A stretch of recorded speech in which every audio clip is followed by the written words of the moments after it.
Welcome to the Mavens Do It Better podcast. And now, your host, Heather Newman. Hey everyone, it's Heather Newman back here with another Mavens Do It Better podcast. And I'm sitting here today in Los Angeles with a dear friend, Johnny Juice Rosado, DJ Johnny Juice Rosado. That's right. Yeah. And we are chilling today and hanging out and catching up. And he's in town, so I thought, let's do a little podcast together. We've known each other now for a really long time. Met at NAMM years ago. Right. Because of Microsoft. That's right. Because I had a job with Cakewalk doing their booth, and Johnny was one of the speakers. And what were you speaking on there? Do you remember? I did a project that was recorded in Sonar for their flagship software. Yep. And I was explaining how the recording process and the mixing process was completed totally within Sonar, and I did this just huge type of presentation with the song, and it was a Public Enemy song, but with a live band as well. And I think we were doing a cover of a James Brown song. Yeah. I think That's it was Soul Power. Soul Power. Yeah. I remember that. Absolutely. And what was cool about that event, it was neat because like all the people that worked on it, we've all remained friends and sort of hung with each other, know each other. And you know a lot of those cats before, That's right? Yep. Yeah, you know those folks. So I got introduced to sort of everybody then with Carl and Brandon and all of those folks. So and now see them. I just saw Carl and Brandon at a Foo Fighters thing a couple of weeks ago, and I see Carl all over because he goes to the music events here like I do. Right, so. he's on the West Coast now. Yeah, so. He's pretty fun. So you mentioned Public Enemy. You want to tell everybody your involvement there about that? Sure. Never heard of him. Not much. I've been involved with Public Enemy since the very first album. I came on board while they were Spectrum City before they became Public Enemy, and they were a radio troupe as well as a live DJ kind of crew. So they would go around and do events, and they would throw parties. That's what they were doing, and they did radio on college radio, and they would really try to do radio. That was their real thing. Right. And their plan was to find rappers and DJs and make groups and manage them. That was their whole plan. Okay. Public Enemy was a means to an end. They decided to make a group off of a song that they called Public Enemy No. 1, which was done in '83, and in '86, after being harassed by Rick Rubin, they finally decided, okay, fine, we'll sign with you. Seriously, it was just like that. Right. Chuck didn't want to get signed. He's supposed to be signed as Chucky D, but he didn't want to do that. He promised Flav's mom he'd take care of him. So he says, I won't sign unless you sign Flav. Now, Flav wasn't a rapper per se, so Russell Simmons especially was like, why am I going to sign a hype man? Right. You know, he could go on stage with you, but I'm not going to sign him. So Chuck says, well, I'm not doing it unless you sign him. Yeah. So when he did that, he couldn't be Chuck D anymore, or Chucky D, as he was called. So they decided to change the name to Public Enemy. Right. Simultaneously, while they were looking for rappers and DJs, they had a contest to pick these guys. I won the DJ portion of the contest. Oh, okay.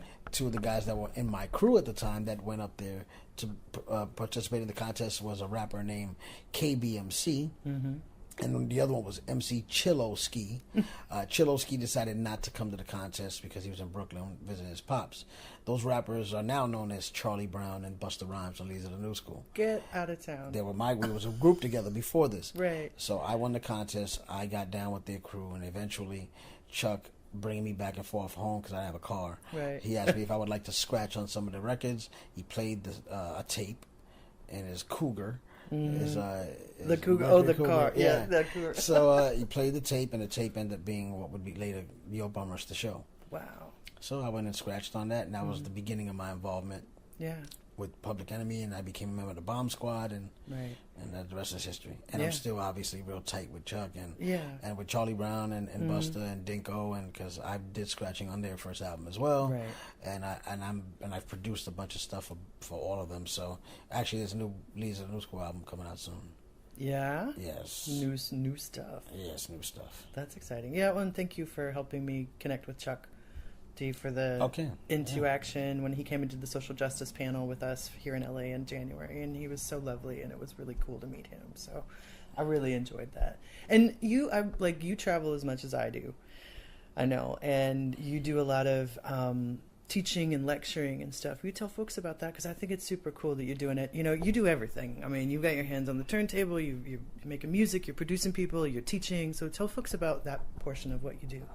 Yeah, well, you know, one of the things that we've tried to do, and I'm from the Bronx originally before I moved to Long Island, we met Chuck and them, is that we've seen the youth succumb to all the dangers and the vices that the city has. Right. So we always tried to give back and try to make sure that the children are given more opportunities, or better opportunities, or some knowledge Right. to help them navigate that type of environment. So, as a member of the Bronx Boys, one of the first B-boy crews ever in hip-hop, Right. Okay. started 74 as a graffiti crew, 75 as a B-boy crew. I'm the vice president, global vice president, 55 chapters worldwide. We strive to help the children, become better people through the arts that we've learned growing up, which became eventually hip hop. Mm-hmm. Now, there's another side of the fence. The other side is academia. Right. Now, those people, a lot of times, are fortunate to not have grown up in the areas that some of us have. Right, right. But they still want to understand, and they want to get a glimpse, or to really fully comprehend why and what, and when it comes to hip hop, not just the commercial aspect of Right. somebody rapping. So, I have 3 lectures that I do. I travel. I was in Hawaii recently, Yep. at the University of Hawaii, Manoa, and the lectures range from theoretical and philosophical to technical. Right. Starting on the technical portion, or the cultural portion, there's starting from scratch, which is one of my lectures, Right. where I explain how the hip hop DJ, or the turntablist, became the turntablist, Right. Which is different than a DJ. A DJ plays records. A turntablist manipulates records like an instrument. Mm-hmm. And starting from scratch is a lecture and a performance together.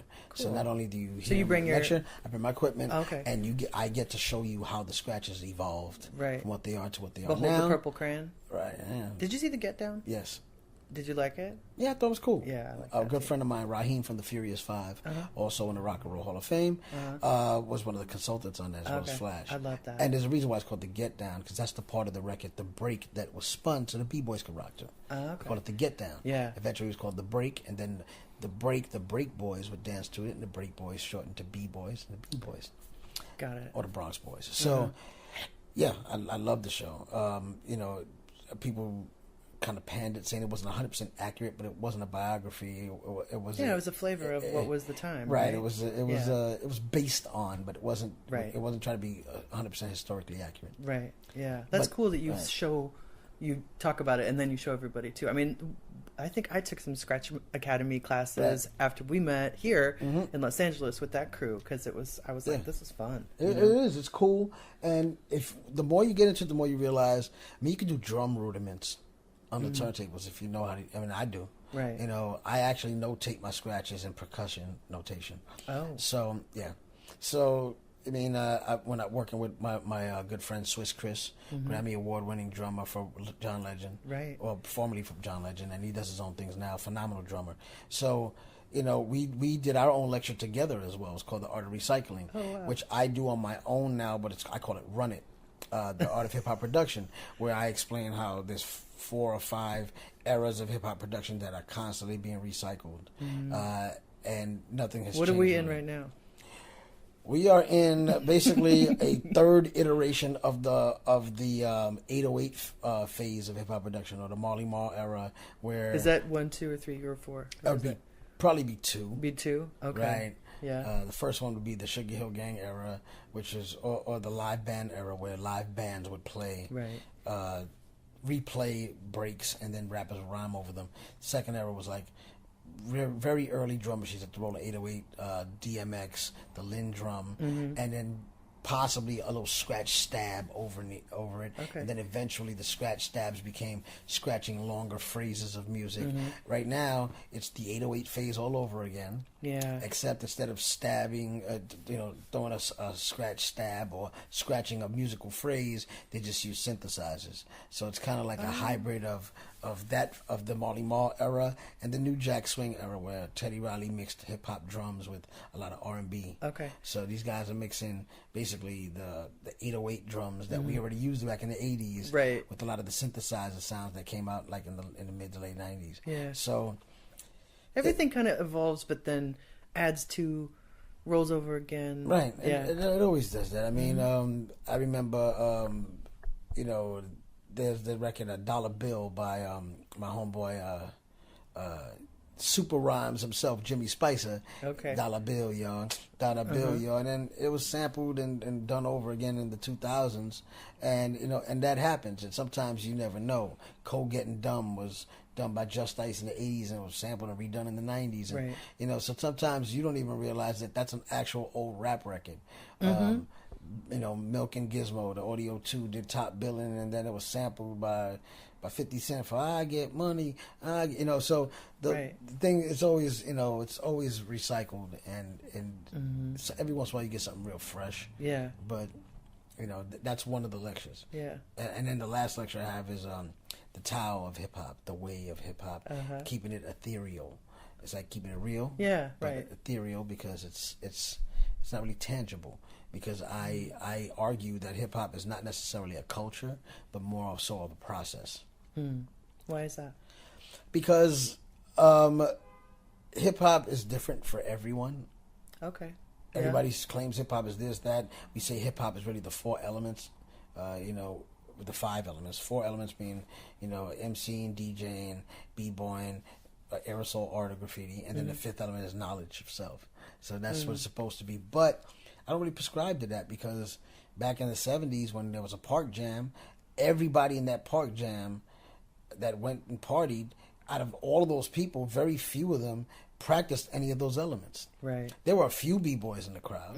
There was even fewer DJs and DJ crews and MCs. Right. And then the graffiti writers weren't at the jams at all because they were at the yards, writing on trains. Right. So what were most of the people doing there? Just dancing their asses off. Right. Yeah. but they weren't breakdancing as they Right. called it later. They were b-boying or rocking or any of that. But they were hip hop. So they weren't any of the elements. But they were what mostly comprised of the hip hop scene. Then what were they? So I can't say that hip hop is an element based thing. Right. What I say is that hip hop is a process. Yeah. So in other words, it's like, and I have a theory. I call it the diffractive prism theory of hip hop, where like a prism, when you shine light through it, it breaks into a whole bunch of different colors. Right. And hip hop is your internal prism. And you filter your life experiences through that prism, and whatever comes out on the other side is what comes out. But the product is not hip hop. The process of you filtering it is. I love that. So Yeah. if you take a fedora hat, right, and you put on an old dude, and it's just a fedora hat on an old dude, but you put it on Run DMC, and all of a sudden it's hip hop. Right. Adidas have been around forever, but you throw it on a pair of Run DMC throws on a pair of Adidas, they're hip hop. You give me two Billy Squier records, they're rock records. But when I am manipulating them, it's hip hop. The second I stop, they're just two rock records again. Everybody wants you. Right. Right. I love that song. I love that song too. I had that as a ringtone for a long time. I love it. Stroke it. So, when it comes to that, that dynamic, I feel that hip hop is not a product. Because if that's the case, you could take somebody like Britney Spears and she could rap on a record, even scratch on it. Does that make it hip hop? And somebody's gonna say no. I'm like, well, then what? Why? Right. Right. They're gonna say the intent, but you didn't say that. You said hip hop is the elements. She's practicing two of practicing the elements. So Right. why is that not considered hip hop? Yeah. Because people will say, well, the intent is not there. But you didn't say that when you defined hip hop as a culture, did you? Right. So there's a lot of people that got into hip hop that made great rap music, because rap music is not hip hop. Hip hop is a part of rap. Rap is a part of hip hop as a whole. So if you're gonna say that, then how can you tell what anyone's intent was? One. Right. Two, some of these cats that were real dope actually got into it only for money.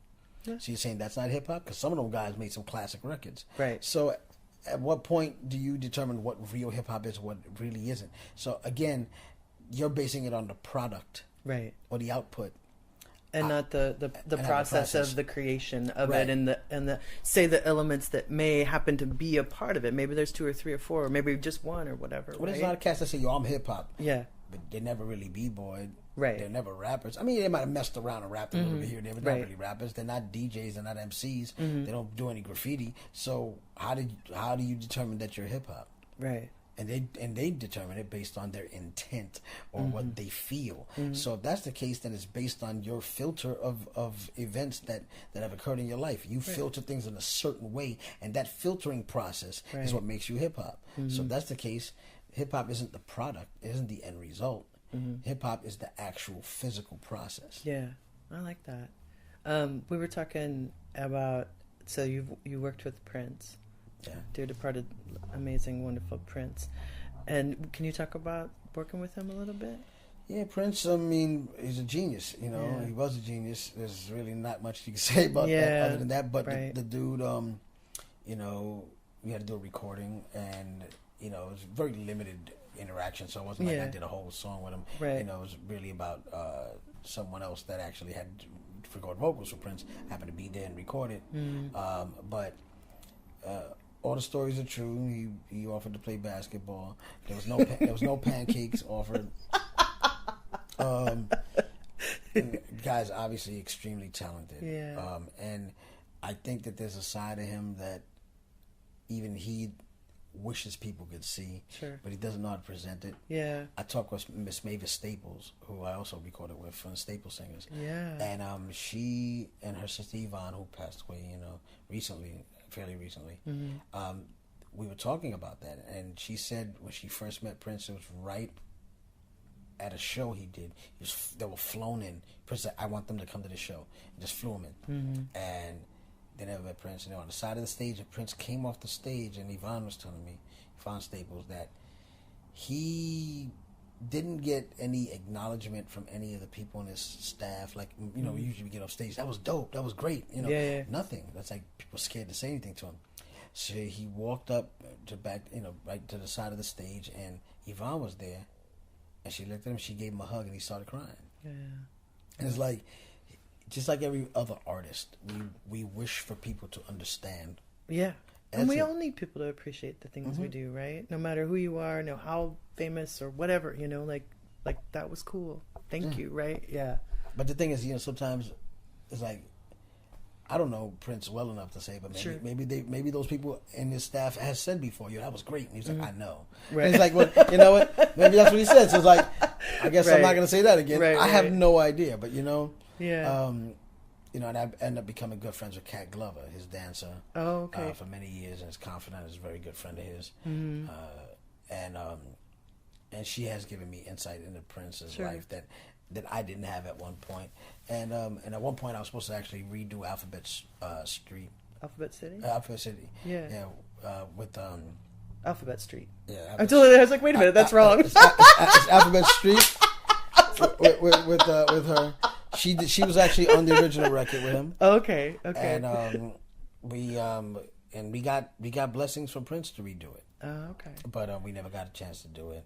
And Prince passed away, and then Cat was inconsolable. So of course. Yeah, there was a documentary I watched that was sort of, it was leading up to him passing. It was really heartfelt and really sort of showing sort of the people that lived close to Paisley Park and what he did with them and all of that. And so much of that stuff you just didn't know, you know? Yeah, it's real sad, you know.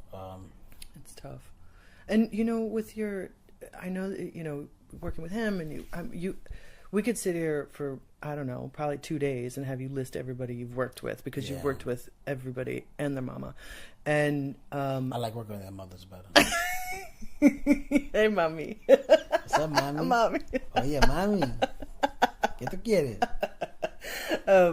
I was just visiting your homeland. I was just in Puerto Rico. Puerto Rico, me encanta. I know. We were just talking about that, and I know that you know you have family and back and forth down there, and you worked on an album to help support the relief efforts. And Yes. yeah, I hooked up with a friend of mine, Taina Asili, and Taina sang in multiple iterations of different crews, including a group that I worked with called Reconstruction. okay, They were a Puerto Rican punk group. okay, And the lead rapper, singer from Reconstruction was Not For Profit.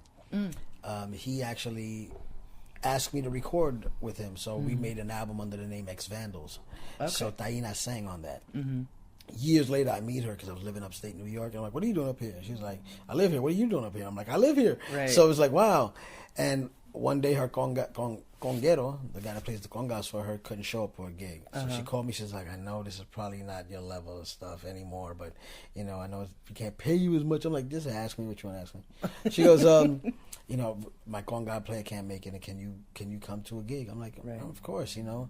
Yeah. So I came out, I played for her, so then I became her backup conga player. oh wow, So one day we had a terrible accident, terrible event, the hurricane that hit Puerto Rico that devastated the island. So she said, you know, I really feel strongly that we should put together an album. So what she did was she contacted multiple artists to submit music. right, And then she was going to put on Sofrito, which is a song about her grandmother. And Sofrito is this concoction we make that kind of goes in everything we cook. okay, So, but that's like kind of like the lifeblood of us, Right. the Sofrito, right? So she wanted a remixed version, so I did a remix for that. And we raised money, and I went to some grassroots organizations to help people on the island, of course, because, you know, that's our home. yeah, absolutely. And you have, and I loved it so much, and it's been fun talking to you about it, like just being there too, you know, and talking about food and everything else. 'Cause you and I love the foods. I'm a foodie, yeah. I know, the mofongo.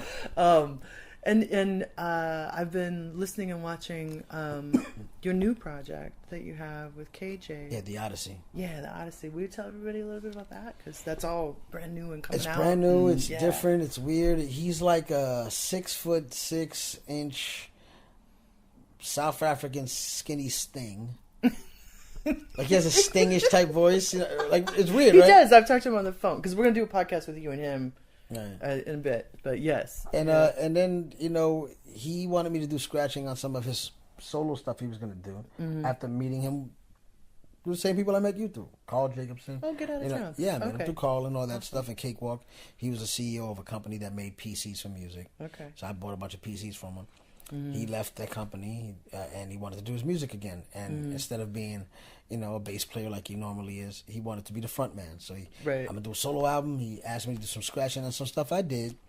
Then he's like, hey, you know, I need somebody to go on the road with me. You know anybody? And then it turned into a, hey, you know, let's be a group. And then it turned into, hey, you got any beats? And, you know, so it kind of graduated that way. So I sent him some stuff, and then it totally changed the trajectory of what he was working on. sure. And it became this weird thing where I'm giving him these hard-ass hip-hoppy beats that meet electronica, that also have some jazz in it. Yeah. You know, it's very musical. So even though the drums are hard on some hip-hop stuff, and I'm doing some scratching, I'm also Right. playing keyboard on Yeah. it. I played bass on a lot of the stuff, even, and then I had Kevin replay it. Played percussion, some drums, and then he even got me singing background on a lot of the stuff. So, you know, And you have a video out. yes, we have a video called Alone. It's on our website, theodyssey.com, TheOddysy.com. And we also have Incantation, the first song that we put out, which is more drum and bass, electronica-ish than Alone. Alone is, like, if you took his vocals off, it'd be a rap record. Yeah. Well, until the chorus, Right. because then the chord then changes and stuff. yeah. It does different It's things. layered. It's super layered. Yeah, it's like a jazz meets soul meets hard hip hop. Plus, but his voice is so ethereal. It floats over everything. It's a great combination. I mean, it's different. You know, I mean, everybody feels their stuff is great. I feel this stuff is unique.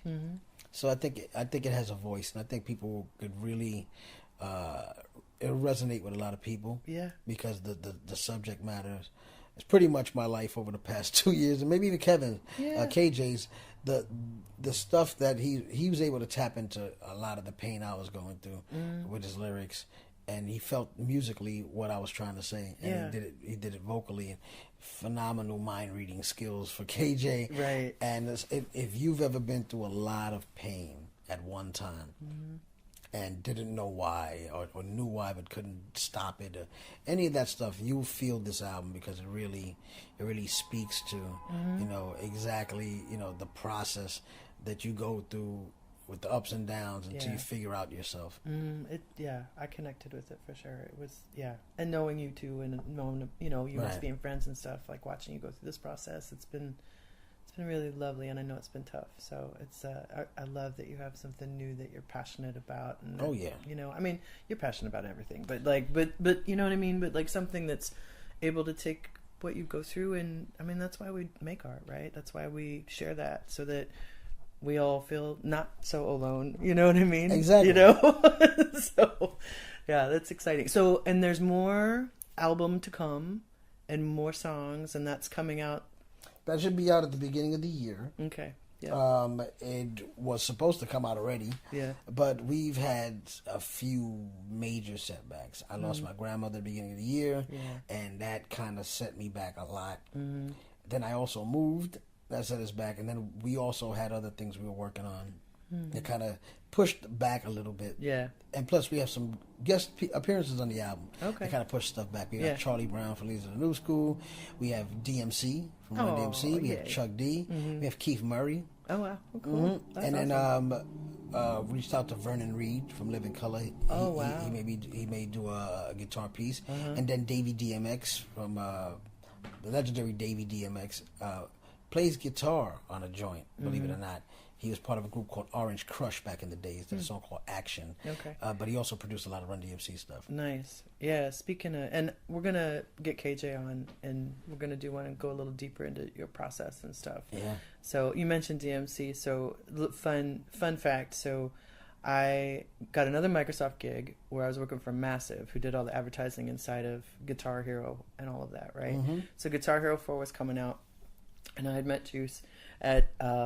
NAMM, and I was in New York, and I called him up and I was like, hey, I'm putting this thing together with advertising teams where we're going to make them teams, they're going to be bands, and we're going to have a Garage Hero 4 contest, right? And I had to find a venue and everything. And remember, I got that venue, and then some crazy... West side of Manhattan, yeah, well, it was originally supposed to be at the David Copperfield place, and then some crazy stuff went down, and the doors were locked, and then I had to move it over to... That's right. The Chelsea... I can't remember what that was, that venue. I remember the name of the venue, but I remember those moved, and that venue was actually nice. Yeah, I like that venue too. But we talked to him, and I was like, hey, would you think about being a guest judge for me, right? And he said yes, which was great. Yeah. And I said, so do you think, you can just get somebody else? And what you said to me was this. You said, yeah, I'll get you somebody else. I'll get D. And I was like, okay. Who's D? And you're like, Daryl. And I'm like, again, who are you talking about? And you're like, DMC, Daryl from Run DMC. I was like, oh. And that was hilarious. And he loved that. I know. He had such a good time. He's a sweetheart. And yeah, it was so... it was just funny because we sort of knew each other, but not so well that I knew who D was in your life. You know what I mean? Right. I have to kind of step back and say, you know what? They might not know. Right. That... I see these people because I've known them for so long. Well, yeah, sure. I mean, my daughter was calling DMC Uncle Daryl, right? Right, of course. So she would tell everybody, she knows Uncle Daryl and Uncle Joe, right? Run DMC, right? So she was in elementary school, so she goes to the library. Like this is second grade or something like. Right. First time they really go to the library. Right. So somebody pulls out a book and it's a Run DMC. It's a book about Run DMC. She's like, "Hey, I know that. That's Uncle Daryl and Uncle Joe." And they're like, "What?" Kids like, "What do you mean that's Uncle Daryl? What are you talking about?" So, yeah, so her teacher was like, I think your daughter's telling little lies, white lies. She says she's Uncle Daryl, Uncle Joe, and my daughter's like half Puerto Rican, half black. Right. So she's not as dark as Run and D. So she's like, she's saying that those are her uncles. I'm like, well, they kind of are. Yeah. And she's like, what do you mean? I'm like, well, so I explained, and they're like, oh. So, so it's real funny sometimes. Yeah, I don't realize that these are guys I just know. Well, sure, and now you and I've been friends for I don't know, close to a decade now. Like now I know who you're talking about when you say someone's name or their performer name or their DJ name. You know what I mean? Right. I know who you're talking about now. But that was funny because that was sort of the first time we'd sort of worked together in that way, and it was great. And he came out to Sonoma County. couple years later, because he does lectures as well. Yes. And so he did a history of hip hop lecture, and I know does the Comic-Con stuff, and so it's been fun sort of seeing how people start off one place and then do all kinds of different things. Do you have anybody you're producing right now that you want to talk about and tell people about? Other than the Odyssey, I'm producing Charlie Brown and Dinko. They call New School Inc. Other than Leads of New School, I'm also doing Leads of New School stuff. I did an artist called Haiku, Hicoup, and he's an actual artist. He actually paints. Oh wow! But he also is a phenomenal rapper. We did an album called Beast of Burden, where every title has an animal. Oh wow! Cool. So there's Monkey Suit, there's Crocodile Tears, there's Booze Hound, because he had a problem with alcohol at one time. Okay. So all of the songs have a beast in it, right? And then the second side are all titles of songs that show what the burden of being a black man is supposed to be. Wow! So the Beast of Burden is that album. It's on the Haiku's website, haiku.com. But I'm also working with a couple of film companies because I do movie scores. Right. Film scores. You were telling me about the Kareem Abdul-Jabbar. Tell a bit about that. Yeah, I did. I worked on this movie called On the Shoulders of Giants for Kareem Abdul-Jabbar. It was based on his book, and it's about the first all-black or African American basketball team, pro basketball team called the Harlem Wrens. Okay. Short for the Harlem Renaissance. Oh, right. And they were attached to the Harlem Renaissance Hotel and Casino or whatever it was. So these guys, and they had a black owner. Okay. So Bob Johnson. So there's a lot of firsts, and they won a world championship. Huh. And they whipped, and this is before there was an NBA. Right. They would do barnstorming. They would go around the country and go into barns and play other basketball teams, and they would whip them, and they would do this while they would get tripped by the people watching the game. Really? Or get people would try to stab them with stuff. Wow. So they were. It wasn't just 5-on-5. It was 5 on everybody. Everybody. and these guys were ridiculous. And wow. Yeah, I learned a lot working on that, and I got to work with Herbie Hancock, Wynton Marsalis, Will I Am, Chuck, Bill Cunliffe. So we got a few NAACP Image Award nominations. For Best Album, which was me, Best Dual Group Collaboration, Best Documentary, one Best Documentary. So it was a great process, and working with Kareem Abdul-Jabbar was great. He's a brilliant man, by the way. So yeah. And you have a Grammy, and you've been nominated for Emmy Emmys, Awards, and we got platinum albums, and who cares?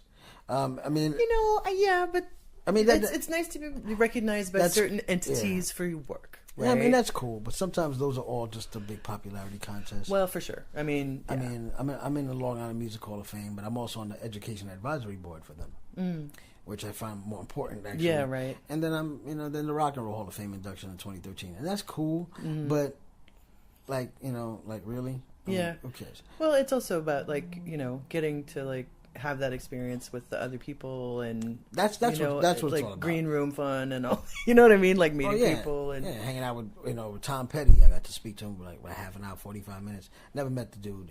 Great guy. Right. And then of course he passes away recently. Yeah. So I got a chance to talk to him.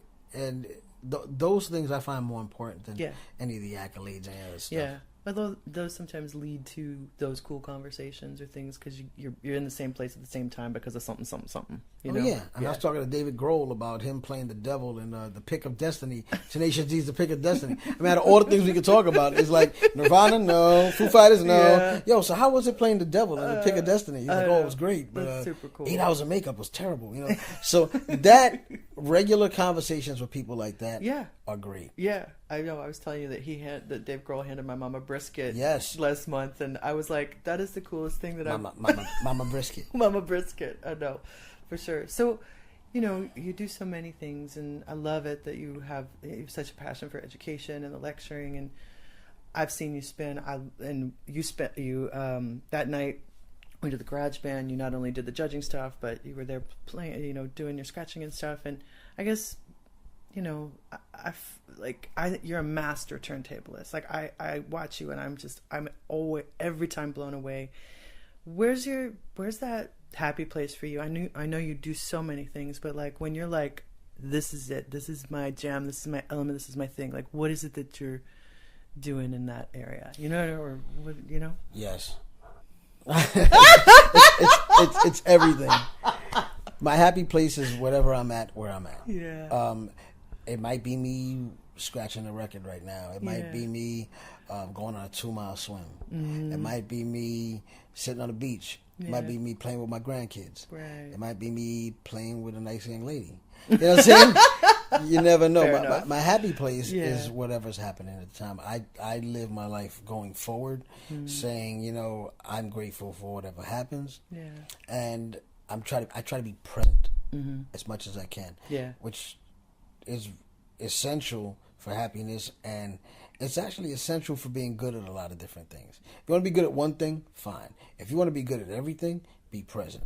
Because if you're present, you concentrate on what you're doing, and nothing else matters but that thing. Right. At that time. Yeah. Do you have maybe a piece of advice for people coming up in the world? I mean, I think you kind of just gave a heck of a lot of it, but anything else? Yeah, man. Don't listen to a word I just said. Go out there and find what makes you happy. Yeah. And when you find it, cultivate it. Get good at things. Learn. Never stop learning. Yeah. I mean, anything else, it doesn't matter. Never stop learning. Because when you stop learning, that's when you start dying. Yeah, for sure. Well, thank you for talking to me. Thank you. I know. I'm like, we've been talking all for a while. Anyway, this is actually part 8. That's just me of a 2000 part series. An ongoing conversation with Hedda and Johnny Chu. No doubt. Awesome. Well, y'all, thank you so much, honey. I appreciate it. You're welcome. Everyone that's Mavens Do It Better podcast again, have a beautiful day, and more soon. Peace. Bye.